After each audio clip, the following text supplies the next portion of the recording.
tignan niyo po ang record ng ating mga kandidato. Wala sa kanila ang may bahid ng dugo dahil sa tukhang. Wala sa kanilang kasabwat sa pagbulsa ng sako-sakong pera, pinagsamantalaan ang krisis ng pandemya, pinabayaan ang ating mga kababayan na magkasakit at mamatay. Wala sa kanila ang mga pumapalakpak sa China at natutuwa pa kapag tayo ay binobomba ng tubig. Tinatamaan ang ating mga Coast Guard, hinaharang ang ating mga mangingisda, ninanakaw ang kanilang huli.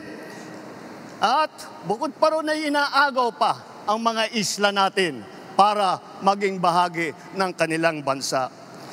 Wala po sa kanila ang tilang sakristan ng isang bulaang propeta na nasasakdal dahil sa pagyurak sa ating kabataan at sa ating kababaihan. Wala sa kanila ang tagataguyod ng pugad ng krimen, ng sentro ng paglalapastangan ng mga kababaihan na mga pogo.